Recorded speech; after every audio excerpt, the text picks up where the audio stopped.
Hi, ಹೇಗಿದ್ದೀರಾ? ನಾನು ಮಾತ್ರ ಬಿಂದಾಸಪ್ಪ. ಶಿರೀಷ ಯಾವಾಗ ಸೂಪರೇ ಅಲ್ವಾ? ಏನಕ್ಕಂದರೆ ಶಿರೀಷ ಯಾವಾಗ ಯಾರ ಬಗ್ಗೆ ಯೋಚನೆ ಮಾಡಲ್ಲ, ಅದಕ್ಕೆ ಸೂಪರ್ ಅಂತ ಹೇಳ್ತಾ ಇರ್ತಾಳೆ. ಕರೆಕ್ಟ್ ಅಲ್ವಾ? ಮತ್ತು ನಿನ್ನೆ ವಿಡಿಯೋ ಮಾಡಿಲ್ಲ, ಏನಕ್ಕಂತಂದರೆ ಸ್ವಲ್ಪ ಟಯರ್ಡ್ ಆಗಿಬಿಟ್ಟಿದೆ. ವರ್ಕಲ್ಲಿ ಸ್ವಲ್ಪ ಹೆವಿ ವರ್ಕ್ ಇರೋ ಕಾರಣದಿಂದ ನಾನು ವಿಡಿಯೋ ಅನ್ನೋದು ಅಪ್ಲೋಡ್ ಮಾಡೋದಕ್ಕೂ ಆಗಿಲ್ಲ. ಇವತ್ತು ಹೊಸ ಟಾಪಿಕ್ ನಿಂದ ನಿಮ್ಮ ಮುಂದೆಗೆ ಬಂದುಬಿಟ್ಟಿದ್ದಾರೆ ಶಿರೀಷ. ಏನಪ್ಪ ಹೊಸ ಟಾಪಿಕ್ ಅಂತ ಯೋಚನೆ ಮಾಡ್ತಾ ಇದ್ದೀರಾ? ವೀಕೆಂಡ್ ಅಲ್ವಾ, ಶನಿವಾರ ವೀಕೆಂಡು, ಏನೇನೋ ಯೋಚನೆಗಳು, ಏನೇನೋ ಪ್ಲಾನಿಂಗ್ಸು ಎಷ್ಟು ಜಾಸ್ತಿ ಇರುತ್ತೆ ಅಲ್ವಾ ಎಲ್ಲರ ಮೈಂಡಲ್ಲಿ. ರೊಟೇಟ್ ಅನ್ನೋದು ಹೋಗ್ತಾ ಇರುತ್ತೆ. ಓಕೆನಾ? ಅದಕ್ಕೋಸ್ಕರ ನಿಮ್ಮ ಮುಂದೆಗೆ ಹೊಸ ಟಾಪಿಕ್ಕಿಂದ ಬಂದುಬಿಟ್ಟಿದ್ದೀನಿ. ಏನಂತ? ನಿಮ್ಮ ಪರ್ಸನ್ ವೀಕೆಂಡಲ್ಲಿ ಹೇಗಿರುತ್ತೆ, ಕರೆಂಟ್ ಫೀಲಿಂಗ್ಸ್ ಅನ್ನೋದು ಹೇಗಿದೆ ನಿಮ್ಮ ಮೇಲೆ ಅಂತ ಅಬ್ಸರ್ವ್ ಮಾಡೋಣ. ಓಕೆ, ನಾನು ಕಾರ್ಡ್ ಶಫಲ್ ಮಾಡುವಾಗ ನೀವು ಯಾರ ಬಗ್ಗೆ ನಿಮ್ಮ ಮೈಂಡಲ್ಲಿ ಯಾರಿದ್ದಾರೋ ಅವ್ರ ಬಗ್ಗೆ ಚೆನ್ನಾಗಿ ಯೋಚನೆ ಮಾಡ್ತಾ, ಅವ್ರ ಡೇಟ್ ಆಫ್ ಬರ್ತ್ ಆಗಲಿ, ಅವ್ರ ಹತ್ರ ಇರೋ ಅಂಥ ಸ್ವೀಟ್ ಮೆಮೊರಬಲ್ ಥಿಂಗ್ಸ್ ಏನಾದರೂ ಇದೆ ಅಂತ ಅಂದರೆ ಅದಾಗಲಿ ರಿಮೆಂಬರ್ ಮಾಡ್ಕೊತ ಇರ್ರಿ. ಓಕೆ, ನಾನು ಕಾರ್ಡ್ ಶಫಲ್ ಮಾಡೋವಾಗ ಇವೆಲ್ಲ ಮಾಡ್ಕೊಳ್ರಿ. ಅವ್ರ ಹೆಸರು ಒಂದು 3 ಟೈಮ್ಸು ಚೆನ್ನಾಗಿ ನೆನಪು ಮಾಡ್ಕೊಳ್ರಿ. ಇವತ್ತು ನಮ್ಮ ಟಾಪಿಕ್ ಒಂದು your person current feelings. Okay, please guide me universe, please guide me. ನಮ್ಮ ವ್ಯೂವರ್ ಯಾರ ಬಗ್ಗೆ ಯೋಚನೆ ಮಾಡ್ತಾ ಇದ್ದಾರೋ ಅವ್ರ ಕರೆಂಟ್ ಫೀಲಿಂಗ್ಸ್ ಅನ್ನೋದು ಹೇಗಿದೆ? Please guide me universe, please give me accurate answers. Please universe give me accurate answers. ನಮ್ಮ viewer person current feelings. Okay, ಚೆನ್ನಾಗಿ ಅವ್ರ ಹೆಸರು ನೆನಪು ಮಾಡ್ಕೊತಾ ಇದ್ರಿ. ಕಾರ್ಡ್ ಶಫಲ್ ಮಾಡ್ತಾ ಇರ್ತೀನಿ. ಏನಕ್ಕೆ ಅಂತ ಅಂದರೆ ಈ ಕಾರ್ಡ್ ಶಫಲ್ ಮಾಡಿ ಈ ಥರ ಅಡ್ಜಸ್ಟ್ ಮಾಡೋ ಮೂಮೆಂಟಲ್ಲಿ ನಿಮ್ಮ ಎನರ್ಜೆಟಿಕ್ಸು ಅವ್ರ ಎನರ್ಜೆಟಿಕ್ಸ್ ಅನ್ನೋದು ಒಂದು ಆಗುತ್ತೆ. Okay, 4 of cups. Okay, next ace of swords, knight of swords, strength. ಏನಕ್ಕೆ ಸ್ಟ್ರೆಂತ್ ಗೊತ್ತಿಲ್ಲ, ನೋಡೋಣ. ದ ಚಾರಿಯಟ್, ಜಡ್ಜ್ಮೆಂಟ್ ಏನೋ ಮಾಡೋದಕ್ಕೆ ರೆಡಿ ಆಗ್ತಾ ಇದ್ದಾರೆ, ನೀವು ರೆಡಿ ಆಗಿರಬೇಕಾಗುತ್ತೆ ಇನ್ನು. The lovers. ಓಕೆ, ಇದು ಮಾತ್ರ ರಿವರ್ಸಲ್ಲಿ ಇಟ್ಟಿರ್ತೀನಿ. ದ ಹೇರೋಫ್ಯಾಂಟ್, ಯಾರ ಹತ್ರನೋ ಹೋಗಿ ಮೀಟ್ ಮಾಡಿಬಿಟ್ಟು ನಿಮ್ಮ ಉದ್ದೇಶ ಏನು ಅಂತ ತುಂಬ ಎಂಕ್ವೈರಿ ಮಾಡ್ತಾ ಇದ್ದಾರೆ. ಜಸ್ಟಿಸು, ತುಂಬ ಮೇಜರ್ ಕಾರ್ಡ್ಸ್ ಅನ್ನೋದೇ ಬಂದುಬಿಟ್ಟಿದೆ ಇವತ್ತು. ಸೊ ನಿಮ್ಮ ಪರ್ಸನ್ ಏನೋ ತುಂಬ ಥಿಂಕಿಂಗಲ್ಲಿದ್ದಾರೆ ರೀ, ನಿಮ್ಮ ಬಗ್ಗೆ ಬರ್ಬೋದೇನೋ. ನೋಡೋಣ ಏನು ಬರುತ್ತೋ ರೀಡಿಂಗ್ಸಲ್ಲಿ. Okay, 7 of ಸ್ವಾರ್ಡ್ಸ್. ಇನ್ನು ನಾವು ರೀಡಿಂಗಲ್ಲಿ ಸ್ಟಾರ್ಟ್ ಮಾಡಿಬಿಡೋಣ. ಬೇಗ ನಿಮ್ಮ ಪರ್ಸನ್ ಕರೆಂಟ್ ಫೀಲಿಂಗ್ಸ್ ಏನೇನು ಅಂತ ಹೇಳಿಬಿಟ್ರೆ ಸ್ವಲ್ಪ ಆ್ಯಂಗ್ಸೈಟಿ ಅನ್ನೋದು ನಿಮ್ಗೂ ಸ್ವಲ್ಪ ಕಡಿಮೆ ಆಗಿಬಿಟ್ಟು ಕೆಲಸ ಮಾಡೋದಕ್ಕೆ ಬೇಗ ಆಗುತ್ತೆ ಅಲ್ವಾ. ಎಮೋಷನ್ ಆಗಿ ಇರ್ತೀರೇನೋ ಸಪ್ರೇಷನ್ನಲ್ಲೆಲ್ಲರೂ, ಅದಕ್ಕೋಸ್ಕರ. ಸರ್, ರೀಡಿಂಗ್ ಸ್ಟಾರ್ಟ್ ಮಾಡೋಣ. ಓಕೆ, ಈ ಕಾರ್ಡ್ ಬಗ್ಗೆ ಏನಾದರೂ ಹೇಳಬೇಕು ಅಂತಂದರೆ 4 ಆಫ್ ಕಪ್ಸ್. ಇಲ್ಲಿ ನೋಡಿಮ್ಮ, ತುಂಬಾ ಅವರು ನಿಮ್ಮನ್ನು ಫಸ್ಟ್ ಆಫ್ ಆಲ್ ನೀವೆಲ್ಲೋ ಸಪ್ರೇಟ್ ಆಗಿಬಿಟ್ಟಿದ್ದೀರಾ ತುಂಬ. ಇಲ್ಲ ಅಂತಂದರೆ ಅವ್ರ ಕೆಲಸಕ್ಕೋಸ್ಕರ ಹೋಗಿರೋದು, ಇಲ್ಲ ಫ್ಯಾಮಿಲಿ ಪರ್ಪಸ್ ನಿಮ್ಮನ್ನು ಬಿಟ್ಟು ಹೋಗಿರೋದು, ಇಲ್ಲ ಅಂತ ಅಂದರೆ ಯಾರೋ ಮಾತು ಹೇಳ್ಕೊಂಡು ನಿಮ್ಗೆ ದೂರ ಇರೋದು, ಒಂದೇ ಹತ್ರ ಇದ್ದು ಈ ಥರ ಇನ್ಸಿಡೆಂಟ್ಸ್ ಏನೋ ನಡೆದಿದೆ ಅಂತ ಇಲ್ಲಿ ಹೇಳ್ಬೋದು. ಏನೋ ಇಲ್ಲಾಂದರೆ ಸಣ್ಣ ಪುಟ್ಟ ಜಗಳ ಮಾಡಿಕೊಂಡು ನೀವೇನೋ ದೂರ ಆಗ್ದಂಗಿದ್ದೀರಾ. ಅದಕ್ಕೋಸ್ಕರ ಇಲ್ಲಿ ಅವರು ನಿಮ್ಮನ್ನು ಬಿಟ್ಟು ಸ್ವಲ್ಪ ದೂರ ಇದ್ದಾರೆ. ಅಲ್ಲಿ ನೋಡಿದ್ರೆ ಅವ್ರಿಗೆ ಸಿಚುವೇಶನ್ ಅನ್ನೋದು ಚೆನ್ನಾಗಿಲ್ಲ. ಆ್ಯಕ್ಚುಲಿ ಏನಕ್ಕಂತಂದರೆ ನಿಮ್ಮನ್ನು ಬಿಟ್ಟು ಹೋಗಿರೋದ ಮೇಲೆ ಅವ್ರಿಗೆಲ್ಲನೂ ನೆಗೆಟಿವ್ ಎನರ್ಜಿ ಅನ್ನೋದೇ ಆಗ್ತಾ ಇದೆ. ಏನಕ್ಕಂತಂದರೆ ಇಲ್ಲಿ ನೀವು ಬಾಧೆ ಬೀಳ್ತಾ ಇದ್ದೀರಲ್ಲ, ಅದಕ್ಕೋಸ್ಕರ ಅವ್ರಿಗೂ ಅದೇ ಥರ ಫೀಲಿಂಗಲ್ಲಿ ಇದ್ಬಿಟ್ಟಿದ್ದಾರೆ. ಎಷ್ಟೇ ಚಾನ್ಸಸ್, ಯಾರು ಕಪ್ ಆಫರ್ ಬಂದ್ರೂ ಅವ್ರಿಗೆ ಆಪರ್ಚುನಿಟಿ ಅನ್ನೋದು ಸಿಗ್ತಾ ಇದ್ರು ನೋಡಿ, ಇಲ್ಲೆಲ್ಲರೂ ಆಪರ್ಚುನಿಟೀಸ್ ಇದೆ. ಎಲ್ಲ ಆಪರ್ಚುನಿಟಿ ಕೊಡೋದಕ್ಕೆ ಬರ್ತಾ ಇದ್ರು ಸಮೇತ ನನಗೆ ಬೇಡ, ನನ್ನ ಪರ್ಸನೇ ಬೇಕು ಅಂತ ಅವರು ತುಂಬ ಯೋಚನೆ ಮಾಡ್ತಾ ಕೂತಿದ್ದಾರೆ ಇಲ್ಲಿ. ಓಕೆನಾ. ಇಲ್ಲಿ ತುಂಬ ಸ್ಯಾಡಲ್ಲಿ ಇದ್ದಾರಮ್ಮ. ಇಲ್ಲಿ ನಿಮ್ಮ ಪರ್ಸನ್ ಅವರು ತುಂಬ ಫೀಲ್ ಆಗ್ತಾ ಇದ್ದಾರೆ. ಮೇ ಬಿ ನೀವೇನಾದರೂ ನೋ ಕಾಂಟ್ಯಾಕ್ಟ್ ಲಿಸ್ಟಲ್ಲೋ ಇಲ್ಲ ಅಂತ ಅಂದರೆ ಏನಾದರೂ ಬ್ಲ್ಯಾಕ್ ಲಿಸ್ಟಲ್ಲೋ ಏನಾದರೂ ಹಾಕ್ಕೊಂಡಿದ್ದೀರೇನೋ, ಅದು ಅವ್ರ ನಿಮ್ಮ ಬಗ್ಗೆ ಏನೂ ಗೊತ್ತಾಗ್ತಾ ಇಲ್ಲ ನಿಮ್ಮ ಪರ್ಸನ್ ಅಂತ ಅವ್ರಿಗೆ. ಅದಕ್ಕೋಸ್ಕರ ಅವ್ರು ತುಂಬ ತುಂಬ ಫೀಲ್ ಆಗಿಬಿಟ್ಟು ಬಾಧೆಯಲ್ಲಿ ಇದ್ದಾರೆ. ಇಲ್ಲ ಅಂತಂದರೆ ನೀವೇನಾದರೂ ಕಾಲ್ ಮಾಡಿ ಮಾತಾಡಿಸ್ತಾ ಇಲ್ವೆಲ್ಲ. ಅದಕ್ಕೋಸ್ಕರ ಇವ್ರು ತುಂಬ ಎಷ್ಟೇ ಆಪರ್ಚುನಿಟೀಸ್ ಅವ್ರಿಗೆ ಸಿಗ್ತಾ ಇದ್ರು ಸಮೇತ ನನ್ನ ಪರ್ಸನಿಂದ ಕಾಲ್ ಬಂದಿಲ್ಲ, ಮೆಸೇಜ್ ಬಂದಿಲ್ಲ ಅನ್ನೋ ಫೀಲಿಂಗಲ್ಲಿ ತುಂಬ ಜಾಸ್ತಿ ಇದ್ದಾರಮ್ಮ. ಓಕೆ, ಇದೆಲ್ಲನೂ ತುಂಬ ತುಂಬ ಸ್ಯಾಡ್ ಎನರ್ಜಿ ಅಂತಲೇ ಹೇಳ್ಬೋದು. ಎಷ್ಟೇ ಆಪರ್ಚುನಿಟೀಸ್ ಇದ್ದರೂ ಇಲ್ಲ ಅಂತಂದರೆ ಅಲ್ಲಿ ನಿಮ್ಮನ್ನು ಬಿಟ್ಟು ಹೋದ್ಮೇಲೆ ತುಂಬ ಹೆವಿ ಸಿಕ್ಕಾಪಟ್ಟೆ ಕೆಲಸ ಆಗಿಬಿಟ್ಟು ಅವ್ರಿಗೆ ನಿಮ್ಮ ಹತ್ರ ಮಾತಾಡಿಲ್ಲ ಅನ್ನೋ ಒಂದು ಬಾಧೆನೂ ತುಂಬಿಕೊಂಡಿದೆ. ಇದನ್ನೆಲ್ಲನೂ ಅಂತ ಹೇಳ್ಬೋದು. ನೆಕ್ಸ್ಟ್ ಬಂದು ಏಸ್ ಆಫ್ ಸ್ವಾರ್ಡ್ಸ್. ಇಲ್ಲಿ ಇವರು ತುಂಬ ಹೊಸ ಯೋಚನೆ ಅನ್ನೋದನ್ನು ಮಾಡ್ತಾ ಇದ್ದಾರೆ. ಏನಕ್ಕಂತ ಅಂದರೆ ಇಲ್ಲಿ ನಿಮ್ಮನ್ನು ಬಿಟ್ಕೊಂಡು ಹೋದ್ಮೇಲೆ ಅವ್ರಿಗೆಲ್ಲನೂ ಒಂಥರ ಬ್ಯಾಡ್ ಇನ್ಸಿಡೆಂಟ್ಸ್ ಅನ್ನೋದೇ ನಡೆದಿದೆ. ಎಲ್ಲನೂ ಒಂಥರ ಏನೂ ಅವ್ರಿಗೆ ಅಂದರೆ ನೀವೊಂದು ಲಕ್ಕಿ ಪರ್ಸನ್ ಅಂತ ಹೇಳ್ಬೋದು ಅವ್ರ ಜೀವನದಲ್ಲಿ. ಅದಕ್ಕೋಸ್ಕರ ಇಂಥ ಲಕ್ಕಿ ಪರ್ಸನ್ನ ಬಿಟ್ಕೊಂಡು ಬಂದಮೇಲೆ ಏನಕ್ಕಪ್ಪ ನನ್ನ ಜೀವನ ಅನ್ನೋದೆಲ್ಲ ಫುಲ್ ರಿವರ್ಸ್ ಅನ್ನೋದೇ ಆಯಿತು ಅಂತ ಯೋಚನೆ ಮಾಡ್ಕೊತಾ ಇರೋದಕ್ಕೆ ಇಲ್ಲಿ ಅವರು ಹೆಂಗಾದರೂ ಹೋಗ್ಬಿಟ್ಟು ನಮ್ಮ ಪರ್ಸನ್ನ ನಾನು ಮೀಟ್ ಮಾಡ್ಕೋಬೇಕು ಅಂತ ತುಂಬಾ ಅವರಷ್ಟಿಗೆ ಅವರೇ ಹೊಸ ಯೋಚನೆ, ಹೊಸ ಪ್ಲ್ಯಾನಿಂಗ್ಸ್ ಅನ್ನೋದು ಹೇಗೆ ಹೋಗಬೇಕು, ನಮ್ಮ ರಿಲೇಷನ್ಸ್ ಅನ್ನೋದನ್ನು ನಾನು ಸಕ್ಸಸ್ ಮಾಡ್ಕೋಬೇಕು. ಈ ಥರ ಇದ್ರೆ ಅಂತ ಅಂದರೆ ಯಾವಾಗಲೂ ನಾನು ಈ ಥರ ಸ್ಯಾಡ್ನೆಸ್ಸಲ್ಲೇ ಇರಬೇಕಾಗುತ್ತೆ ಅಂತ ತುಂಬ ಯೋಚನೆ ಮಾಡ್ತಾ ಇದ್ದಾರೆ. ಅದಕ್ಕೋಸ್ಕರ ಹೊಸ ಪ್ಲ್ಯಾನಿಂಗ್ಸ್ ಅನ್ನೋದು ಅವರಲ್ಲಿ ಅವರೇ ಎಲ್ಲ ಮಾಡ್ಕೊತಾನು ತುಂಬ ಇದ್ದಾರೆ ಅಂತ ಹೇಳ್ಬೋದು. ಯಾಕಂತ ಅಂದರೆ ನಿಮ್ಮ ಹತ್ರ ಇದ್ದರೆ ನೀವು ಬಿಂದಾಸ್ ಲೈಫ್ ಕೊಟ್ಬಿಟ್ಟಿದ್ದೀರ. ತುಂಬ ಹ್ಯಾಪಿನೆಸ್ಸು, ಫೈನಾನ್ಷಿಯಲ್ ಸಪೋರ್ಟ್, ಏನು ಬೇಕೋ ಯಾವಾಗ ಬೇಕೋ ಯಾವ ಸೆಕೆಂಡ್ ಬೇಕೋ ಎಲ್ಲ ತೋರಿಸ್ಬಿಟ್ಟಿದ್ದೀರಲ್ವ ಅವ್ರಿಗೆಲ್ಲನೂ. ಹಂಗಾಗಿನೂ ಅವರು ನಿಮ್ಮನ್ನು ತುಂಬ ನೆನಪು ಮಾಡ್ಕೊಂಡು ಮತ್ತೆ ಹೊಸ ಯೋಚನೆ, ಹೊಸ ಪ್ಲ್ಯಾನಿಂಗ್ ಅಂದ್ಕೊಂಡು ಮಾಡಿಕೊಂಡು ನಿಮ್ಮ ಹತ್ರಕ್ಕೆ ಬರಬೇಕು ಅಂತ ಒಂದು ಯೋಚನೆಯಲ್ಲೇ ಇದ್ದಾರೆ. ಎಲ್ಲನೂ ನಿಮ್ಮ ರಿಲೇಷನ್ನ ಟೋಟಲ್ ಆಗಿ ಸಕ್ಸಸ್ ಮಾಡ್ಕೋಬೇಕು ಅನ್ನೋ ಒಂದು ಪ್ಲ್ಯಾನಿಂಗಲ್ಲಿ ಇದ್ದಾರೆ ಅಂತ ಇಲ್ಲಿ ಹೇಳ್ಬೋದು. ಇಲ್ಲಿ ನೋಡಿ ನೈಟ್ ಆಫ್ ಸ್ವಾರ್ಡ್ಸ್. ಇಲ್ಲಿ ಈ ಕಾರ್ಡ್ ಅಬ್ಸರ್ವ್ ಮಾಡ್ತಾ ಇದ್ದೀರಾ, ಒಂದು ಪರ್ಸನನ್ನು ಅವರು ಹೇಗೆ ಬರ್ತಿದ್ದಾರೆ ನೋಡಿ, ಒಂದು ಹಾರ್ಸ್ ಮೇಲೆ ಹೇಗೆ ಬರ್ತಾ ಇದ್ದಾರೆ ಆ ಥರ ಇದೆ. ನಿಮ್ಮ ಪರ್ಸನನ್ನು ಅವರು ನಿಮ್ಮನ್ನು ಮೋಸ ಮಾಡಿರೋದಕ್ಕೆ ಇಲ್ಲಿ ಎಲ್ಲಿ ಹೋದ್ರೂ ಅವ್ರಿಗೆ ನೆಮ್ಮದಿ ಆಗಿರುವಂಥ ಜೀವನ ಸಿಕ್ಕಿಲ್ವಲ್ಲ, ಅದಕ್ಕೋಸ್ಕರ ಅಲ್ಲಿನಿಂದ ನಿಮ್ಮ ಪರ್ಸನ್ಗೆ ಏನೋ ಮೋಸ ನಡೆದಿದೆ ಅಂತ ಇಲ್ಲಿಗೆ ತುಂಬಾ ಫಾಸ್ಟಾಗಿ ಅರ್ಜೆಂಟಾಗಿ ನಿಮ್ಮ ಹತ್ರಕ್ಕೆ ಬಂದು ಅಪಾಲಜೀಸ್ ಇಲ್ಲ ಅಂತಂದರೆ ನಿಮ್ಮನ್ನು ಕನ್ವೀನಿಯನ್ಸ್ ಮಾಡಬೇಕು. ಅಲ್ಲಿ ಹೋದ್ಮೇಲೆ ಅಲ್ಲಿ ಥರ್ಡ್ ಪರ್ಸನ್ ಅವ್ರು ಮಾಡಿರೋ ಸಿಚುವೇಶನ್ಸ್ ಆಗಲಿ ಇಲ್ಲ ಎಮೋಷ್ನಲ್ ಫೀಲಿಂಗ್ಸ್ ಆಗಲಿ ಅವ್ರಿಗೆ ಬೇಕಾಗಿರೋ ಅಂಥ ಫೀಲಿಂಗ್ಸ್ ಏನೂ ಸಿಗ್ತಾ ಇಲ್ಲ. ಅದಕ್ಕೋಸ್ಕರ ಏನಪ್ಪ ಇಷ್ಟು ವರ್ಷ ಇದ್ರೂ ಇದೇ ಜೀವನ ಅನ್ನೋದು ಇರುತ್ತೆ, ನನ್ನ ಪರ್ಸನ್ ಪಕ್ಕದಲ್ಲಿ ಇಲ್ವಲ್ಲ ಅಂತ ಅವ್ರಿಗೆ ಹೋದ್ಮೇಲೆ ಅಲ್ಲಿ ಬಾಧೆ ಅನ್ನೋದು ಸಿಕ್ಕಾಪಟ್ಟೆ ಅವ್ರು ತಡೆಯೋದಕ್ಕೆ ಆಗಿಲ್ಲ. ಇವಾಗ ಯಾವಾಗ 24/7 ವರ್ಕ್ ಮಾಡು ಅಂತಂದರೆ ಎಂಥವ್ರಿಗಾದ್ರೂ ಬಾಧೆ ಆಗಿಬಿಡುತ್ತೆ ಅಲ್ವಾ. ಒಂದು ಎಮೋಷನ್ಸು, ಒಂದು ಫೀಲಿಂಗ್ಸ್ ಇಲ್ದಿರೋ ಹತ್ರ ಪರ್ಸನ್ ಎಷ್ಟು ದಿನ ಅಂತ ಇರ್ತಾರೆ. ನೀವೇ ಯೋಚನೆ ಮಾಡಿ, ಇಷ್ಟೇ ಇಲ್ದಿರೋ ಫುಡ್ ಎಷ್ಟು ದಿನ ಅಂತ ನಾವು ತಿನ್ನೋದಕ್ಕೆ ಆಗುತ್ತಾ? ಒಂದು ಸರಿ ಓಕೆ ಹೊಟ್ಟೆ ಹಸ್ತಾ ಇದೆ ಅಂತ ನಾವು ತಿಂತೀವಿ, 2ನೇ ಸರಿ ಅದೇ ತಿಂತೀವಿ, 3ನೇ ಸರಿ ಏನು ಕೆಲಸ ಇಲ್ಲ ಇದೇ ಮಾಡ್ತೀವಿ, ಎಷ್ಟು ಸರಿ ಅಂತ ತಿನ್ನಲಿ ಅಂತ. ಸೊ ಅವ್ರ ಸಿಚುವೇಶನು ಅದೇ. ನಿಮ್ಮನ್ನು ಬಿಟ್ಕೊಂಡು ಅನ್ನೋದು ಹೋದ್ಮೇಲೆ ಅಲ್ಲಿ ಫ್ಯಾಮ್ಲಿ ಆಗಲಿ ಇಲ್ಲ ಅಂತ ಅಂದರೆ ಜಾಬ್ ಪರ್ಪಸ್ ಆದ್ರೂ ಏನಾದರೂ ಹೋಗಿದ್ದಾರೆ ಅಂತ ಅಂದರೆ ಅವ್ರಿಗೆ ಅಲ್ಲಿ ಎಲ್ಲನೂ ರಿವರ್ಸ್ ಅನ್ನೋದು ಆಗಿಬಿಟ್ಟಿದೆ. ತುಂಬ ಬಾಧೆ ಬೀಳ್ಕೊಂತ ಅಲ್ಲಿ ಇರೋ ಪರ್ಸನ್ಸ್ ಬಗ್ಗೆ ನೀಟಾಗಿ ಅವ್ರಿಗೆ ಏನೋ ಒಂದು ನಿಜ ಅನ್ನೋದು ಗೊತ್ತಾಗ್ಬಿಟ್ಟು ಮತ್ತೆ ನಿಮ್ಮ ಹತ್ರಕ್ಕೆ ಬರಬೇಕು ಅಂತ ಡಿಸೈಡ್ ಆಗಿಬಿಟ್ಟು ನಿಮ್ಮ ಕಡೆಗೆ ಬರ್ತಾ ಇದ್ದಾರೆ. ಬರಬೇಕು ಅಂತ ತುಂಬ ಯೋಚನೆ ಮಾಡ್ಕೊತ ಅಲ್ಲಿ ಇದ್ದಾರೆ. ಅದಕ್ಕೋಸ್ಕರ ಇಲ್ಲಿ ಬಂದರೆ ನೀವು ಸುಮ್ಮನೆ ಬಿಡ್ತೀರಾ? ಬಿಡಲ್ಲ ತಾನೇ. ಏನಕ್ಕೆ ಅಂತ ಅಂದರೆ ನನ್ನ ಮೋಸ ಮಾಡಿಬಿಟ್ಟು ಹೋಗಿರೋದಕ್ಕೆ ನಾನು ಬಿಡ್ತೀನಾ ಸುಮ್ಮನೆ ಅಂತ ಅವರಷ್ಟಕ್ಕೆ ಅವರೇ ಯೋಚನೆ ಮಾಡ್ಕೊತ, ಈಗ ಹೋದರೆ ನಾನು ಸರಿಯಾಗಿರೋ ಅಂಥ ಸಮಯ ಅಲ್ಲ, ಸ್ವಲ್ಪ ವೆಯ್ಟ್ ಮಾಡಿ ನನ್ನಷ್ಟಕ್ಕೆ ನಾನು ಫಸ್ಟ್ ಅನ್ನೋದು ಸ್ಟ್ರೆಂತ್ಗೆ ಬರಬೇಕು. ಇಲ್ಲ ಅಂತಂದರೆ ಫೈನಾನ್ಷಿಯಲ್ ಸಪೋರ್ಟ್ ಆಗಿ ನಾನು ಸ್ಟ್ರೆಂತಲ್ಲಿ ಇರಬೇಕು, ನನಗಾಗಿ ನಾನು ಧೈರ್ಯ ಅನ್ನೋದು ತುಂಬಿಸ್ಕೋಬೇಕು. ಇಲ್ಲ ಅಂತಂದರೆ ಈಗ ಹೋಗಿದ್ದೀನಿ ಅಂತ ಅಂದರೆ ನನ್ನ ಪರ್ಸನ್ ಅನ್ನೋ ಅವರು ಖಂಡಿತ ಕ್ವಶನ್ಸ್ ಮೇಲೆ ಕ್ವಶನ್ಸ್ ಆಗ್ಬಿಡ್ತಾರೆ. ಯಾಕೆ ಬಿಟ್ಟೋದೆ, ಏನಕ್ಕಾಯಿತು, ಅಲ್ಲಿಂದ ಮತ್ತೆ ಇವಾಗ ಏನಕ್ಕೆ ಕಾರಣಕ್ಕೆ ಬಂದಿದೀಯಾ, ಏನಾಯಿತು ಅಂತ.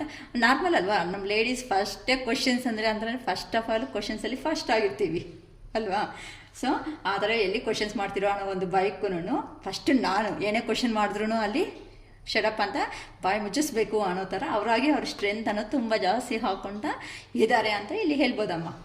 ಓಕೆ, ಹಿಂಗೇನಮ್ಮ ಲವರ್ಸ್ ಅಂದರೆ ಏನು ಮಾಡೋಕ್ಕಾಗುತ್ತೆ, ಲವರ್ಸು ಫ್ಯಾಮ್ಲಿ ರಿಲೇಷನ್ಸ್ ಎಲ್ಲ ಹಿಂಗೆ ಇರುತ್ತೆ. ಓಕೆ, ಇಲ್ಲಿ ನೋಡಿ ಚಾರಿಯಟ್. ಇಲ್ಲಿ ಚಾರಿಯಟ್ ಅಂತ ಅಂದರೆ ಇಲ್ಲಿ ಹೋಗಿದ್ದಾರಲ್ಲ ನಿಮ್ಮ ಪರ್ಸನ್ ಅಲ್ಲಿ ಹೋದ್ಮೇಲೆ ಅವರೆಲ್ಲನೂ ಪ್ರಾಬ್ಲಮ್ಸ್ ಅನ್ನೋದು ಫೇಸ್ ಮಾಡಿದ್ಮೇಲೆ ಇಲ್ಲಿ ಬ್ಲ್ಯಾಕಾಗಿ ಕಾಣಿಸ್ತೈತೆ. ಇಲ್ಲಿ ಇಲ್ಲಿ ಬ್ಲ್ಯಾಕ್ ಆಗಿ ಒಂದಿದೆ, ಇಲ್ಲಿ ವೈಟ್ ಆಗಿ ಒಂದಿದೆ. ಓಕೆನಾ. ಇಲ್ಲಿ ಬ್ಲ್ಯಾಕ್ ಅಂತ ಅಂದರೆ ಅವರು ಹೋದ್ಮೇಲೆ ಅಲ್ಲಿ ವರ್ಕ್ ಹತ್ರಕ್ಕೆ, ಜಾಬ್ ಹತ್ರಕ್ಕೆ ಅವರು ಹೋದ್ಮೇಲೆ ಅವ್ರಿಗೇನಾಗಿದೆ, ಎಲ್ಲ ನೆಗೆಟಿವ್ ಆಗಿ ಆಗಿದೆ. ಅಂದರೆ ಹೆವಿ ವರ್ಕು, ಹೆವಿ ಬರ್ಡೆನ್ಸು, ಎಮೋಷನ್ಸ್ ಇಲ್ದಂಗೆ ಆಗಿರೋದು. ಇಂಥವೆಲ್ಲ ನಡೆದ್ಮೇಲೆ ಅವ್ರ ಬಗ್ಗೆ ಅಲ್ಲಿ ಇರೋ ಪರ್ಸನ್ಸ್ ಬಗ್ಗೆ ಗೊತ್ತಾಗಿದೆ. ಏನಂತ, ಇಲ್ಲಿ ಇದ್ದರೆ ಇನ್ನು ನನ್ನ ಜೀವನ ಅನ್ನೋದು ಮುಂದಕ್ಕೆ ಹೋಗಲ್ಲ, ಹೆಂಗೆ ಇರುತ್ತೆ, ನನ್ನ ಮೇಲೆ ಯಾರು ನನ್ನನ್ನು ಟೈಟಾಗಿ ಇಟ್ಕೊಂಡಿದ್ದಾರೆ, ಏನೋ ಬ್ಲ್ಯಾಕ್ ಮ್ಯಾಜಿಕ್, ಕೆಲವೊಬ್ಬರು ವಿಷಯಗಳಲ್ಲಿ ಬ್ಲ್ಯಾಕ್ ಮ್ಯಾಜಿಕ್ ನಡೆದಿದೆ ಅಂತಲೂ ಹೇಳ್ಬೋದು. ಸೊ ಅಲ್ಲಿ ಇಲ್ಲಿ ಬ್ಯಾಲೆನ್ಸ್ ಮಾಡೋದಕ್ಕೆ ಆಗದೇನೆ ಎಲ್ಲೋ ಒಂದು ಹತ್ರ ಸ್ಟಾಪ್ ಮಾಡ್ಕೋಬೇಕು ಅಂತಲೂ ಹೇಳ್ಕೊಬೋದು. ಇಲ್ಲ ಅಂತ ಅಂದರೆ ಅವರು ನಿಮ್ಮ ಪರ್ಸನನ್ನು ಅವರೆಂತ ಅವರು, ನೀವೆಂತ ಅವರು ಅಂತ ಚೆನ್ನಾಗಿ ಥಿಂಕ್ ಮಾಡಿ ಟೋಟಲ್ ಆಗಿ ನಿಮ್ಮ ಕಡೆಯೇ ಡೈರೆಕ್ಷನ್ ಅನ್ನೋದು ತಗೋಬೇಕು ಅಂತ ತುಂಬ ಪ್ಲ್ಯಾನಿಂಗಲ್ಲಿ ಇದ್ದಾರೆ. ಏನಕ್ಕಂತ ಅಂದರೆ ಇಲ್ಲಿ ಟೆಂಪ್ರೆನ್ಸ್ ಮಾಡಬೇಕು. ಏನಕ್ಕಂತ ಅಂದರೆ ಅವರು ಹೋಗಿರೋ ಸಿಚುವೇಶನ್ನಲ್ಲಿ ಅಲ್ಲಿ ಏನು ಅವ್ರಿಗೆ ಎಮೋಷ್ನಲ್ ಬಾಂಡಿಂಗ್ಸ್ ಆಗಲಿ, ಫೀಲಿಂಗ್ಸ್ ಆಗಲಿ ಎಂಥವು ಫುಲ್ಫಿಲ್ ಅನ್ನೋದು ಆಗ್ತಾ ಇಲ್ಲ. ಫುಲ್ಫಿಲ್ ಆಗಿಲ್ಲ ಅಂದರೆ ಎಷ್ಟು ದಿನ ಇರ್ತಾರೆ, ಇರೋದಕ್ಕೆ ಚಾನ್ಸಸ್ ಇಲ್ಲ. ಇವ್ರು ನಿಮ್ಗೆ ಬಿಟ್ಟದ ಮೇಲೆ ಅವ್ರು ನಿಮಗೂ ಒಂದು ಮನಸ್ಸು ಅನ್ನೋದು ಇದೆ ಅಲ್ಲಮ್ಮ. ನಿಮ್ಮ ಮನಸ್ಸು ಅನ್ನೋದು ನಿಮ್ಗೂ ಒಂದು ಮನಸ್ಸಿದೆ. ಅವ್ರು ಬಿಟ್ಟೋದ್ಮೇಲೆ ಎಷ್ಟು ದಿನ ಅಂತ ಅವ್ರಿಗೋಸ್ಕರ ವೆಯ್ಟ್ ಮಾಡ್ತೀರಾ? ಅವ್ರು ಕ್ಲಾರಿಟಿ ಕೊಡ್ತಾ ಇಲ್ಲ, ಏನು ನಾನು ಬರ್ತೀನಿ ಬರಲ್ವಾ, ಕ್ಲಾರಿಟಿ ಇಲ್ಲ, ಕಮಿಟ್ಮೆಂಟ್ ಇಲ್ಲ ಅಂತಂದರೆ ನೀವೆಷ್ಟು ದಿನ ವೆಯ್ಟ್ ಮಾಡ್ತೀರಾ? ಇಲ್ಲವಲ್ಲ. ಇನ್ನು ನನ್ನ ಬಗ್ಗೆ ನನ್ನ ಜೀವನ ನಾನು ಬಿಂದಾಸ್ ಆಗಿರಬೇಕು ಅಂತ ನೀವು ರೆಡಿ ಆಗಿಬಿಡ್ತಾ ಇದ್ದೀರಾ ಅಲ್ಲಿ. ಅದಕ್ಕೆ ನೀವೇನೋ ಹೊಸ ಐಡಿಯಾಸು, ಹೊಸ ಯೋಚನೆ ಅನ್ನೋದು ಮಾಡಿಕೊಂಡು ಇಲ್ಲಿ ಎಂಪ್ರೆಸ್ ಲೆವೆಲಲ್ಲಿ ಕಾಣಿಸ್ತಾ ಇದ್ದಾರೆ. ಹಿಂಗಿದ್ರೆ ನನ್ನ ಜೀವನ ಮುಂದಕ್ಕೆ ಹೋಗಲ್ಲ ಅಂತ ನೀವೇನೋ ಹೊಸ ಬಿಗಿನಿಂಗ್ ಅನ್ನೋದು ಏನೋ ಮಾಡ್ದಂಗಿದ್ದೀರಾ.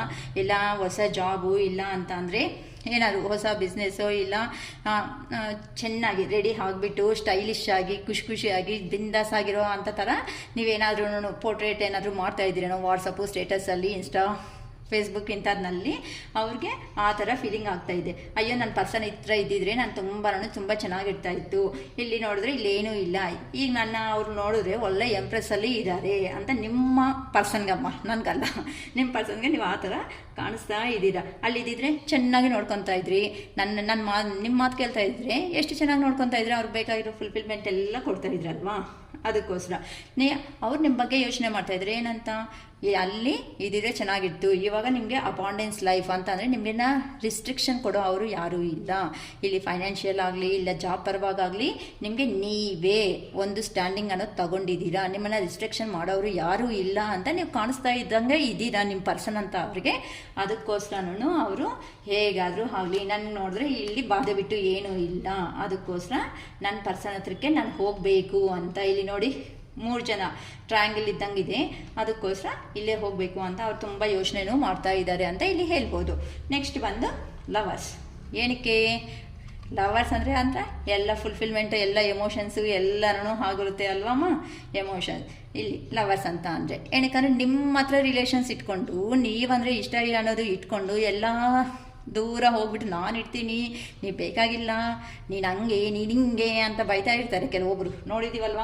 ನೀನು ಹಿಂಗೆ ಅಂತಾರೆ, ಟೋಟಲ್ ಆಗಿ ಒಂದು ಸ್ಮಾಲ್ ಮೆಸೇಜ್ ಆಗಿಬಿಡ್ತಾರೆ, ಗುಡ್ ಮಾರ್ನಿಂಗ್, ನಾವಿಬ್ಬರು ಲವರ್ಸ್ ಅಲ್ವಾ, ಏನಕ್ಕೆ ಕೋಪ ಮಾಡ್ಕೊಳೋದು ಅಂತ ಮತ್ತೆ ನೈಸ್ ಎಲ್ಲನೂ ಖುಷಿಯಾಗಿ ಬಿಂದಾಸಾಗಿ ಮತ್ತೆ ಏನಂತಾರೆ, ಏನೂ ಇಲ್ಲ, ನೀನು ನಾನು ಒಂದೇ ಅಲ್ವಾ, ಜಗಳ ಏನಕ್ಕೆ, ನೀನು ಬೈರು ನಾನು ಕಿವಿ ಹತ್ರಕ್ಕೆ ಹೋಗಲ್ಲ ಅನ್ನೋ ಒಂದು ಮಾತುಗಳ ಥರ ಇಲ್ಲಿ ಹೇಳ್ಬಿಡ್ತಾರೆ. ಓಕೆ. ನೆಕ್ಸ್ಟ್ ಬಂದು ಅದಕ್ಕೋಸ್ಕರ ಇಲ್ಲಿ ಏನಂತ ಹೇರೋಫೆಂಟು ಇಲ್ಲಿಂದ ಮಾಡಿಬಿಟ್ಟು ಹೋಗಿದ್ರಲ್ಲ, ನಿಮ್ಮನ್ನ ಮೋಸ ಅನ್ನೋದು ಮಾಡಿಬಿಟ್ಟು ಹೋದ್ಮೇಲೆ ಅವ್ರಿಗೆ ಆ ಥರ್ಡ್ ಪರ್ಸನ್ ನನ್ನ ಹಂಗಿರ್ತೀನಿ, ನಾನು ಫೈನಾನ್ಷಿಯಲಾಗಿ ಸಪೋರ್ಟಾಗಿ, ನಾನು ಗ್ರೇಟಾಗಿ, ನಾನು ಹಂಗಿದ್ದೀನಿ ಹಿಂಗಿದ್ದೀನಿ, ಅಲ್ಲಿ ಸೂಪರಾಗಿದ್ದೀನಿ, ನಾನು ಮಾಡೋದು ನನ್ನ ಹತ್ರ ನನ್ನ ಜಾಬ್ ಮಾಡ್ತಾ ಇರೋವಾಗಲ್ಲಿ ಪ್ಲೇಸಲ್ಲಿ ನಾನು ಬಿಂದಾಸ್ ಆಗಿದ್ದೀನಿ ಅಂತ ನಿಮ್ಗೆ ತೋರಿಸೋದಕ್ಕೆ ಸ್ಟೇಟಸ್ ಸರ್ಕಲಲ್ಲಿ ಅದನ್ನಲ್ಲಿ ಫಿಲ್ ಮಾಡ್ಕೊತಾ ಇದ್ದಾರೆ. ಆದರೆ ಒರಿಜಿನಲ್ ಮೈಂಡ್ಸೆಟ್ ಏನು ನೋಡ್ತಾ ಇದ್ದೀರಲ್ಲ, ಇಲ್ಲಿ ತುಂಬ ಬಾಧೆ ಇಟ್ಕೊಂಡು ನಿಮ್ಮಿಂದ ಕಾಲು ಮೆಸೇಜು ಎಂಥದ್ದು ಏನೂ ಇಲ್ಲ, ಮಾತಾಡ್ತಾ ಇಲ್ಲ ಅಂತ ಅಲ್ಲಿ ಹೋದ್ಮೇಲೆ ಮತ್ತೆ ಇಲ್ಲಿ ನೋಡಿದ್ರೆ ಥರ್ಡ್ ಪರ್ಸನ್ ಸಿಚುವೇಷನ್ನಲ್ಲಿ ಬಂದು ಸಿಕ್ಕಾಕೊಂಡಿರೋದು, ಥರ್ಡ್ ಪರ್ಸನ್ ಸಿಚುವೇಷನ್ನಲ್ಲಿ ಇಲ್ಲಿ ಸಿಕ್ಕಾಕೊಂಡಿರೋದು, ಇವೆಲ್ಲನೂ ಯಾವ ಕಡೆ ಹೋಗಬೇಕು ಅಂತಲೂ ಗೊತ್ತಾಗಿಲ್ಲ, ಎಲ್ಲ ಫೈನಾನ್ಷಿಯಲ್ ಲಾಸ್ ಆಗಿರೋದು ಇವೆಲ್ಲ ಕಾಣಿಸ್ತಾ ಇದೆ ಅಲ್ವಾ. ಏನಕ್ಕಪ್ಪ ಈ ಥರ ಸಿಚುವೇಶನ್ ಬಂತು ಅಂತ ಯಾರು ದೊಡ್ಡ ಮನುಷ್ಯರು ಇರ್ತಾರಲ್ಲ, ಗುರುಗಳಾಗಲಿ, ಇಲ್ಲ ಅಂತ ಅಂದರೆ ದೇವಸ್ಥಾನಗಳಿಗೆ ಹೋಗೋದು, ಸ್ಪಿರಿಚುವಲ್ ಗೈಡೆನ್ಸ್, ಓಕೆ, ಇಲ್ಲ ಅಂತ ಅಂದರೆ ಚರ್ಚ್ ಫಾದರು ಇಂಥವರು, ಇಲ್ಲಾಂದರೆ ಈ ಥರ ಟ್ಯಾರೋ ರೀಡರ್ಸ್ ಆಗಲಿ, ಇಲ್ಲ ಪೂಜಾರಿಗಳು ಅಂತಾರಲ್ಲ ಸ್ವಾಮೀಜಿಗಳು, ಇಂಥ ಅವ್ರು ಹೋಗ್ಬಿಟ್ಟು ಅವರು ನಿಮ್ಮ ಬಗ್ಗೆ ಎಲ್ಲ ತಿಳ್ಕೊತಾ ಇದ್ದಾರೆ ಇನ್ಫಾರ್ಮೇಷನ್. ಏನಕ್ಕಂತಂದರೆ ಈ ಥರ ನಮ್ಮಿಬ್ಬರ ಮಧ್ಯೆ ನಡೆದಿದೆ, ಈ ಥರ ನಡೆದಿರೋದಕ್ಕೆ ನಮ್ಮ ಪರ್ಸನ್ ಅವರು ನಮ್ಮನ್ನು ಮಾತಾಡಿಸ್ತಾ ಇಲ್ಲ, ಈಗ ನಾವು ಏನು ಮಾಡಬೇಕು ಅಂತ ಗುರುಗಳು ಸಜೆಷನ್ ತಗೊತಾ ಇದ್ದಾರೆ. ನೋಡಿ ಇಲ್ಲಿ 2 ಪರ್ಸನ್ಸ್ ಇದ್ದಾರೆ ಕಾಣಿಸ್ತಾ ಇತ್ತಾ, ಇಲ್ಲಿ 2 ಪರ್ಸನ್ಸ್ ಇದ್ದಾರೆ. ಇಲ್ಲಿ ಗುರುಗಳನ್ನ ಅವ್ರ ಹತ್ರಕ್ಕೆ ಹೋಗ್ಬಿಟ್ಟು ನಿಮ್ಮ ಬಗ್ಗೆ ಅವರು ಅನ್ನೋದು ತಿಳ್ಕೊತಾ ಇದ್ದಾರೆ. ಈ ಥರ ನಮಗಿಬ್ಬರ ಮಧ್ಯೆ ಈ ಥರ ಆಪ್ಟಿಕಲ್ಸ್ ಅನ್ನೋದು ಬರ್ತಾ ಇದೆ, ಯಾವಾಗ ನೋಡಿದ್ರು ಜಗಳ ಆಗಿದೆ, ಬಿಟ್ಟು ಬಂದಿದ್ದೀನಿ ಅಂತ ಹೇಳಿದರೆ ಅವರು ಒಳ್ಳೆ ಹಾಗೆ ಹೇಳ್ತಾ ಇದ್ದಾರಮ್ಮ. ಏನಕ್ಕಂದರೆ ನಿಮ್ಗೆ ಗೊತ್ತು ಗುರುಗಳು ಯಾವಾಗೂ ಯಾವ ಥರ ನ್ಯಾಯ, ಯಾವ ಸೈಡ್ ಅನ್ನೋದು ನ್ಯಾಯ ಇರುತ್ತೋ ಆ ಕಡೆಗೆ ಅವರು ಅನ್ನೋದು ಜಡ್ಜ್ಮೆಂಟ್ ಮಾಡ್ತಾರೆ. ಸುಮ್ಮನೆ ಸುಳ್ಳು ಅನ್ನೋದು ಹೇಳಲ್ವಲ್ಲ, ಅದಕ್ಕೆ ಅವರು ಒಳ್ಳೆ ಜಡ್ಜ್ಮೆಂಟ್ ಅನ್ನೋದೇ ಅಲ್ಲಿ ಕೊಡ್ತಾ ಇದ್ದಾರೆ ಅಂತ ಇಲ್ಲಿ ಹೇಳ್ಬೋದು. ಓಕೆನಾ? ನಿಮಗೆ ನಿಮ್ಮ ಈ ಕಡೆ ನೀನು ಈ ಥರ ಮಾಡಿಬಿಟ್ಟು ಬಂದಿದೆಯಲ್ಲ, ಇದು ಮಾಡಿದ್ದು ಕರೆಕ್ಟ್ ಅಲ್ಲ, ನಿಮ್ಮ ಪರ್ಸನ್ ಹತ್ರಕ್ಕೆ ಹೋಗ್ಬಿಟ್ಟು ನೀವು ಮಾತಾಡೋದೇ ಕರೆಕ್ಟ್ ಅಂತ ಅವರು ಸಜೆಷನ್ಸ್ ಅನ್ನೋದು ಕೊಡ್ತಾ ಇದ್ದಾರೆ. ಇಲ್ಲಿ ನೀವು ಹೇಳ್ಕೊಳ್ರಿ ಅಮ್ಮ, ಥ್ಯಾಂಕ್ ಯು ಯೂನಿವರ್ಸ್ ಈ ಥರ ಸಜೆಷನ್ ಕೊಡ್ತಾ ಇರೋದಕ್ಕೆ ಅಂತ. ಓಕೆ, ಇಲ್ಲಿ ಜಸ್ಟಿಸ್. ಓಕೆ, ಇಲ್ಲಿ ಬಂದು ಜಸ್ಟಿಸ್ ಮಾಡಬೇಕು. ನಿಮ್ಗೇನಾದರೂ ಅಯ್ಯೋ ನಾನು ಈ ಥರ ಮಾಡಿಬಿಟ್ಟು ಹೋಗಿದ್ದೀನಲ್ಲ, ನಮ್ಮ ಪರ್ಸನ್ಗೆ ಒಂದು ಮಾತನ್ನು ಹೇಳ್ದಂಗೆ ನನ್ನ ಮೇಲೆ ಇಷ್ಟು ನಂಬಿಕೆ ಕಾನ್ಫಿಡೆಂಟ್ ಅನ್ನೋದು ಇಟ್ಕೊಂಡಿದ್ದಾರಲ್ಲ, ಈ ಥರ ನಾನು ಬಿಟ್ಟು ಹೋಗ್ಬಿಟ್ಟಿದ್ದೀನಲ್ಲ, ಒಂದು ಮೆಸೇಜ್ ಇಲ್ಲ, ಕಾಲ್ ಇಲ್ಲ, ನಾನು ತುಂಬ ದಿನ ಆಯಿತು ನನ್ನ ಪರ್ಸನ್ ಹತ್ರ ಮಾತಾಡಿ ಅಂತ ಅವರು ಫೀಲ್ ಆಗಿಬಿಟ್ಟು ಅಲ್ಲಿ ಇರೋ ಅಂಥ ಪರ್ಸನ್ಸ್ ಮೆಂಟ್ಯಾಲಿಟಿ ಹೇಗಿದೆ, ನಿಮ್ಮ ಮೆಂಟ್ಯಾಲಿಟಿ ಹೇಗಿದೆ ಅಂತ ಅಲ್ಲಿ ಇಲ್ಲಿ ಬ್ಯಾಲೆನ್ಸ್ ಮಾಡ್ಕೊತ ಫೈನಲ್ ಆಗಿ ಗುರುಗಳ ಹತ್ರಕ್ಕೆ ಹೋಗ್ಬಿಟ್ಟು ಅಲ್ಲಿ ಈ ಥರ ಇನ್ಸಿಡೆಂಟ್ ನಡೆದಿದೆ ಅಂತ ಹೇಳಿಕೊಂಡು ಅವ್ರ ಸಜೆಷನ್ಸ್ ಎಲ್ಲ ತಗೊಂಡು ನಿಮ್ಮ ಹತ್ರಕ್ಕೆ ಫಾಸ್ಟಾಗಿ ಬರಬೇಕು ಅಂತ ಥಿಂಕ್ ಮಾಡ್ಕೊತ ನನಗೆ ಒಂದು ನ್ಯಾಯ ಬೇಕು, ಒಂದು ಜಸ್ಟಿಸ್ ಅನ್ನೋದು ಬೇಕು. ಇಲ್ಲ ನನ್ನ ಪರ್ಸನ್ಗೆ ನಾನು ಮಾಡಿರೋ ಮೋಸಕ್ಕೆ ಹೋಗ್ಬಿಟ್ಟು ನಾನು ಅಪಾಲಜಿ ಹೇಳ್ಕೊಂಡು ಅವ್ರ ಹತ್ರನಿಂದ ನಾನು ನ್ಯಾಯ ಅನ್ನೋದು ತಗೋಬೇಕು. ಏನಕ್ಕೆ ಅಂತಂದರೆ ಇಲ್ಲಿ ಲವರ್ಸ್ ಅನ್ನೋ ಕಾರ್ಡ್ ಬಂದುಬಿಟ್ಟಿದೆ. ಲವರ್ಸ್ ಅಂತ ಅಂದರೆ ದೂರ ಹೋದ್ರೆ ಬಿಟ್ಕೊತಾರಾ? ಎಷ್ಟು ದೂರ ಹೋದ್ರೂ ಪರವಾಗಿಲ್ಲ, ಎಷ್ಟು ಜಗಳ ಮಾಡಿದ್ರೂ ಪರವಾಗಿಲ್ಲ, ನೀನು ಆ ಕಡೆ ಇರು ನಾನು ಈ ಕಡೆ ಇರ್ತೀನಿ ಅಂತ ಅನ್ಕೊತಾರೆ ಹೊತ್ತು ಯಾರು ಬಿಟ್ಕೊಳಲ್ಲಮ್ಮ ಬುದ್ಧಿ ಇರೋರಾದರೆ.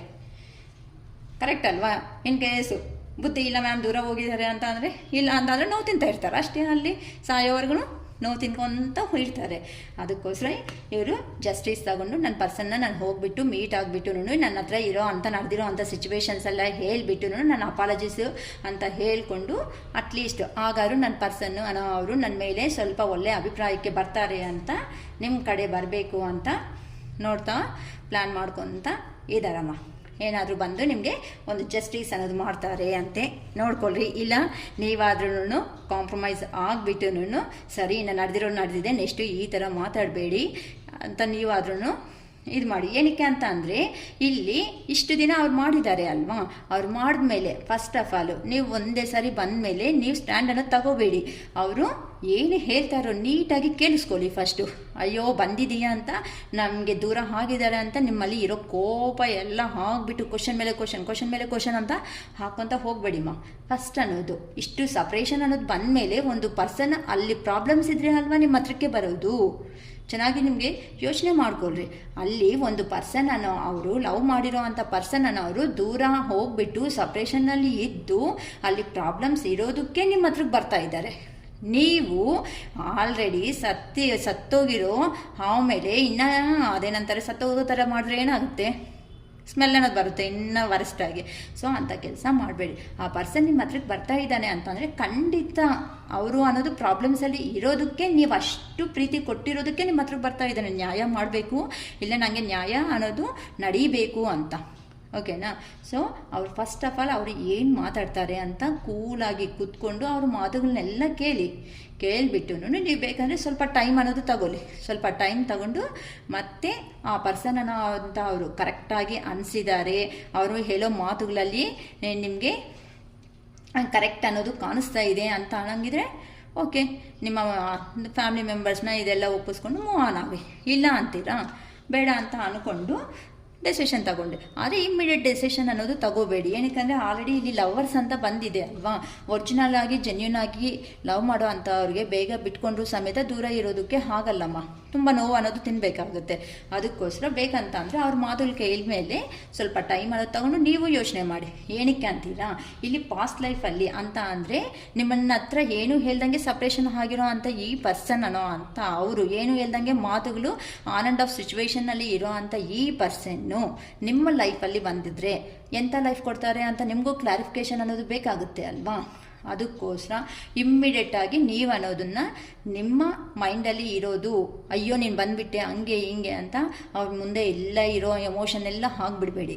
ಸ್ವಲ್ಪ ಪೇಷನ್ಸ್ ಆಗಿ ನೀಟಾಗಿ ಏನು ಮಾಡಬೇಕು, ನಿಮ್ಮ ಲೈಫ್ ಇದು, ನಿಮ್ಮ ಲೈಫ್ ಆಗಿರೋದಕ್ಕೆ ನೀವೇ ಸ್ಟ್ಯಾಂಡ್ ಆಗಬೇಕು ಅಂತ ಮೈಂಡಲ್ಲಿ ಇಟ್ಕೊಬಿಡಿಮ್ಮ. ನೋಡಿದ್ರಾ, ಇಲ್ಲಿ ನಿಮ್ಮನ್ನು ಬಿಟ್ಟು ಹೋಗಿರೋದಕ್ಕೆ ಅವ್ರ ಕತ್ ಮೇಲೆ ಎಲ್ಲ ಏನು ಎಲ್ಲ ಖಡ್ಗ ಅನ್ನೋ ಥರ ಇದೆ, ರಾಜಗಳು ಎತ್ಕೊಳ್ತಾರಲ್ಲ ಆ ಥರ ಖಡ್ಗ ಎಲ್ಲ ಎತ್ಕೊಂಡು ಆ ಕಡೆ ಈ ಕಡೆ ನೋಡೋದಕ್ಕೂ ಹಾಕ್ದಂಗೆ ಚುಚ್ಕೊತಾ ಇದೆ ನೋಡಿ. ಇವೆಲ್ಲನೂ ಅಷ್ಟು ಚುಚ್ಕೊತಾ ಇದ್ರು ಆ ಮನುಷ್ಯ ನೋಡಿ ಅಲ್ಲಿ ಥರ್ಡ್ ಪರ್ಸನ್ ಸಿಚುವೇಶನಲ್ಲಿ ಅನ್ನೋದು ಹೋದ್ಮೇಲೆ ಆ ಪರ್ಸನ್ಗೆ ಈವನ್ ನಡೆಯೋದಕ್ಕೂ ಆಗ್ತಾ ಇಲ್ಲ, ಅಷ್ಟು ಭಾರವಾಗಿ ನಡ್ಕೊಂಡು ಹೋಗ್ತಾ ಇದ್ದಾರೆ. ಅಷ್ಟು ಭಾರವಾಗಿ ನೋಡ್ಕೊಂಡು ಹೋಗ್ತಾ ಇರೋ ಪರ್ಸನ್ನು ಇದೆಲ್ಲ ಅಲ್ಲೆಲ್ಲ ಪ್ರಾಬ್ಲಮ್ಸು ಫೇಸ್ ಮಾಡಿ ನಿಮ್ಮ ಹತ್ರಕ್ಕೆ ಬರ್ತಾ ಇರೋದಮ್ಮ. ಸೊ ಆ ಪರ್ಸನ್ ಅನ್ನೋದು ಪ್ರಾಕ್ಟಿಕಲಾಗಿ ಬರ್ತಾ ಇದ್ದಾನ, ಜೆನ್ಯೂನ್ ಆಗಿ ಬರ್ತಾ ಇದ್ದಾನ ಅಂತ ಅವರು ಹೇಳೋ ಮಾತುಗಳ ಮೇಲೆ ನೀವು ಥಿಂಕ್ ಮಾಡಬೇಕಾಗುತ್ತೆ. ಓಕೆನಾ? ನೀವು ಆ ಥರ ಥಿಂಕ್ ಮಾಡಿಬಿಟ್ಟೆ ನೀವು ನೆಕ್ಸ್ಟ್ ಸ್ಟೆಪ್ ಅನ್ನೋದು ತಗೊಳ್ರಿ. ಅಯ್ಯೋ ಬಿಟ್ಟೋಗಿರೋ ಮನುಷ್ಯನ ಹತ್ರ ನನ್ನ ಜೀವನದಲ್ಲಿ ಬಂದಿದ್ದಾನೆ ಅಂತ ಸ್ಟೆಪ್ ಹಾಕೊಂಡಿದ್ದೀರಾ ಅಂತಂದರೆ ಮತ್ತೆ ಪ್ರಾಕ್ಟಿಕಲಾಗಿ ಯೋಚನೆ ಮಾಡಿದ್ದಾರೆ ಅಂತಂದರೆ ಆ ಮನುಷ್ಯನ ಅವರು ಮತ್ತೆ ನಿಮ್ಮ ಲೈಫ್ ಅನ್ನೋದೇ ನಿಮಗೆ ವೇಸ್ಟ್ ಆಗುತ್ತೆ. ಓಕೆನಾ? ಮತ್ತೆ ಸಾಯೋವರೆಗೂ ಪ್ರಾಬ್ಲಮ್ಸ್ ಅನ್ನೋದು ಫೇಸ್ ಮಾಡಬೇಕಾಗ್ತಾ ಇರುತ್ತೆ. ಅದಕ್ಕೋಸ್ಕರ ಇದೆಲ್ಲನೂ ಅಬ್ಸರ್ವ್ ಮಾಡಿ ನೀವು ಫೈನಲ್ ಡೆಸಿಷನ್ ಅನ್ನೋದು ತಗೊಳ್ಳಿ. ಇಲ್ಲಿ ನೋಡಿ, ಇಲ್ಲಿ ಮತ್ತೆ ಒಂದು ಕಾರ್ಡ್ ಅಬ್ಸರ್ವ್ ಮಾಡಿದ್ರೆ ಆ ಮನುಷ್ಯನಿಗೆ ಎಲ್ಲ ಕಟ್ಟಾಗ್ಬಿಟ್ಟಿದ್ದಾರೆ. ಅಲ್ಲಿ ಥರ್ಡ್ ಪಾರ್ಟಿ ಸಿಚುವೇಶನಲ್ಲಿ ಹೋದ್ಮೇಲೆ ಅವ್ರಿಗೆ ಉಸಿರಾಡೋದಕ್ಕೂ ಬಿಡ್ತಾ ಇಲ್ಲ, ಅಷ್ಟು ಕಟ್ಟಾಗ್ಬಿಟ್ಟಿದ್ದಾರೆ ಆ ಮನುಷ್ಯ ಅನ್ನೋದನ್ನು. ಅಷ್ಟು ಸ್ಯಾಡ್ ಎನರ್ಜಿ ಲೆವೆಲಲ್ಲಿ ಇರೋ ಅಂಥ ಪರ್ಸನ್ ಅವರು. ಇಲ್ಲಿ ನೋಡಿ, ನಿಮ್ಮ ಬಗ್ಗೆ ಈವೇನು ಅಲ್ಲಿ ಥರ್ಡ್ ಪಾರ್ಟಿ ಸಿಚುವೇಶನಲ್ಲಿ ಹೋದ್ಮೇಲೆ ಅವ್ರಿಗೆ ಏನು ಮಾಡಬೇಕು ಅಂತಲೂ ಗೊತ್ತಾಗ್ದಂಗೆ ಹಗಲು ರಾತ್ರಿ ಅನ್ನೋದನ್ನು ಯೋಚನೆ ಮಾಡ್ಕೊತ ಹೋಗ್ತಾ ಇದ್ದಾರೆ ಅಂತ ಅಂದರೆ ಆ ಪರ್ಸನ್ನು ಇನ್ನು ಯಾವ ರೇಂಜಲ್ಲಿ ಅಲ್ಲಿ ಟಾರ್ಚರ್ ಅನ್ನೋದು ನೋವನ್ನೋದು ತಿಂತಾ ಇರಬೇಕು. ನೀವು ಬಾಧೆ ಬೀಳ್ಬೇಡ್ರಿ ಅಮ್ಮ, ಏನಪ್ಪ ನಮ್ಮ ಪರ್ಸನ್ ಇಷ್ಟು ಬಾಧೆ ಬೀಳ್ತಾ ಇದ್ದಾರೆ ನಮಗೋಸ್ಕರ, ನಾವು ಬಂದಿದ್ದ ತಕ್ಷಣ ಒಪ್ಕೋಬೇಕಪ್ಪ ಅಷ್ಟು ಬಾಧೆ ಬೀಳೋ ಅಂಥ ಮನುಷ್ಯ. ನಿಮಗೂ ನೋವು ಕೊಟ್ಟೋಗಿದ್ದಾರಮ್ಮ, ಅದು ಮರ್ತೋಗ್ಬೇಡಿ. ನೀವು ಎಷ್ಟು ನೋವು ತಿಂದಿದ್ರೆ ಈ ಥರ ಇಲ್ಲಿ ಎಂಪ್ರೆಸ್ ಲೆವೆಲ್ಗೆ ಅನ್ನೋದು ಬಂದಿರಬೇಕು. ಕರೆಕ್ಟ್ ಅಲ್ವಾ? ಈ ಥರ ಎಂಪ್ರೆಸ್ ಲೆವೆಲ್ಗೆ ಬಂದಿದ್ದೀರಾ ಅಂತ ಅಂದರೆ ನಿಮ್ಮ ಪರ್ಸನ್ ನಿಮ್ಮನ್ನು ಎಷ್ಟು ಮಾತುಗಳಿಂದ ನಿಮ್ಮನ್ನು ಡೈವರ್ಟ್ ಮಾಡಿರಬೇಕು ಅವು. ಸೊ ಒಂದು ಡೆಸಿಷನ್ ತಗೊಳ್ಳೋವಾಗ ಕ್ಲಾರಿಟಿ ಆಗಿ ತಗೊಂಡ್ರೆ ನಿಮ್ಮ ಲೈಫ್ ಅನ್ನೋದು ಎಂಜಾಯಬಲ್ ಆಗಿರುತ್ತೆ. ಅದು ಬಿಟ್ಟು ರಾಂಗ್ ಡೆಸಿಷನ್ ಅನ್ನೋದು ತಗೊಂಡಿದ್ದೀರಾ ಅಂತ ಅಂದರೆ ನಿಮ್ಮ ಲೈಫ್ ಅನ್ನೋದು ನೀವು ಸ್ಪಾಯ್ಲ್ ಮಾಡ್ಕೋಬೇಕಾಗುತ್ತೆ. ನಿಮ್ಗೆ ಏನಾದ್ರೂ ನಾನು ಹೇಳಿರೋ ಇನ್ಫಾರ್ಮೇಷನಲ್ಲಿ ನಿಮ್ಗೆ ಏನಾದರೂ ರೆಸಿಗ್ನೇಟ್ ಏನಾದರೂ ಆಗಿದೆ ಅಂತ ಅಂದರೆ ಒಂದು 30-40% ಅಕ್ಕ ನೀವು ಹೇಳಿರೋದು ಕರೆಕ್ಟ್ ಅಕ್ಕ, ನಮಗೆ ಈ ಥರ ನಡೆದಿದೆ ಅಂತ ನಿಮ್ಗೆ ಯಾರಿಗಾದರೂ ಏನಾದರೂ ಅನಿಸಿದ್ರೆ, ನಾನು ಹೇಳಿರೋ ರೀಡಿಂಗಲ್ಲಿ ನಿಮ್ಗೆ ಏನಾದರೂ ತುಂಬ ಅನ್ನೋದು ಇಷ್ಟ ಆಗಿದೆ, ನಮ್ಮ ಜೀವನದಲ್ಲಿ ಈ ಥರನೇ ನಡೀತಾ ಇದೆ ಅಕ್ಕ ಅಂತ ಅಂದ್ಕೊಂಡ್ರೆ ನಿಮಗೆ ನಿಮ್ಮ ಪರ್ಸನ್ ಬಗ್ಗೆ ಇನ್ನೂ ಡೀಟೇಲ್ಸು ಪರ್ಸ್ನಲ್ ಆಗಿ, ಇದು ನಾನು ಮಾಡಿರೋದು ಜನರಲ್ ಕಲೆಕ್ಟಿಂಗ್ ವಿಡಿಯೋ ಅಷ್ಟೇ. ಓಕೆನಾ? ನಿಮಗೆ ರೆಸಿಗ್ನೇಟ್ ಆಗ್ಬೋದು, ಆಗದೇನೂ ಇರ್ಬೋದು.